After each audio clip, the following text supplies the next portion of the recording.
பாண்டிச்சேரியோட முன்னாள் காவலர் விஜய் அவர்கள் வந்து தாலிப்பனைக்காக நிறைய வேலைகள் செஞ்சுட்டு இருக்காங்க. இப்போ அந்த தாலிப்பனை விதைகளை நம்ம தமிழ்நாடு பனையர்கள் பாதுகாப்பு இயக்கத்துக்கு அவர் பரிசளிக்க போறாரு. அதுக்கு முன்னாடி தாலிப்பனைனா என்ன நம்ம எல்லாம் தெரிஞ்சுக்கணும்ல, அதை பத்தி அவரே சொல்லலாம், நல்லா இருக்கும். விஜய் அண்ணா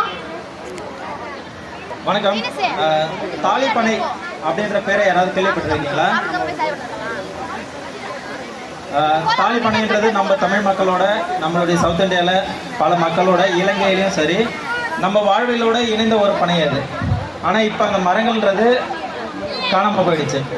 என்னன்னாக்கா அதோடைய பயன்பாடு இல்லாமல் போயிடுச்சு. அந்த பயன்பாட்டு இல்லாத அந்த காலங்கள் கடந்து போனதுக்கப்புறம் மக்கள்கிட்ட இருந்து அது அழிவின் நிலையில் போயிடுச்சு. இப்போ அந்த மரங்களை பாதுகாக்கிறதுக்காக கடந்த ஒரு 10 வருடங்களாக அந்த விதைகளை சேகரித்து நம்ம தமிழ்நாடு முழுக்க பல இடங்களுக்கு கொடுத்துருக்கோம், வெளி மாநிலங்களுக்கும் கொடுத்துட்டு வரோம். இந்த பனையுடைய பயன் என்னன்னாக்கா, நம்ம சாதாரண பனை போல் வருடம் நொங்கு காய்க்காது, பூக்கள் பூக்காது. இது கிட்டத்தட்ட ஒரு 75லேருந்து 90 வருடங்கள் ஆயுட்காலம் உள்ள ஒரு பனை. இதோடைய கடைசி காலங்களில் தான் இதோடைய விதைகள் கிடைக்கும்.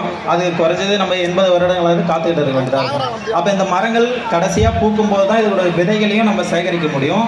இது உணவுக்காக, மருத்துவத்துக்காக, கல்விக்காக, நம்மளுடைய வாழ்விலோட இணைஞ்சு ரொம்ப உறுதுணையாக இருந்த ஒரு மரம். ஆனால் இன்றைக்கி நம்ம இலக்கியங்கள் கூட இதில் எழுதியிருக்காங்க. ஆனால் இன்றைக்கி இது வந்து பல பேருக்கு தெரியல. அதனால் இந்த பனை மரத்தை நம்மளுடைய முன்னோர்கள் பயன்படுத்திட்டு இருந்தாங்க. அதை திரும்ப நாம் அழிய விட்டுடாமல் திரும்ப அதை நம்ம பாதுகாக்கணுன்ற அந்த ஒரு எண்ணத்துக்காக இதை நம்ம எடுத்து பண்ணிகிட்டு இருக்கோம். அதனால் இந்த பனையேரிகளுக்கு இதை நான் ஒரு முன்னுதாரணமாக எடுத்து பண்ணிட்டு வரேன். இதை நம்ம பனையேரிகளுக்கு கொடுத்து இது இன்னும் மேலும் வளரணும், எல்லா மக்களும் இது மூலமா பயன்படணுன்றதுக்காக இதை கொடுக்குறேன்.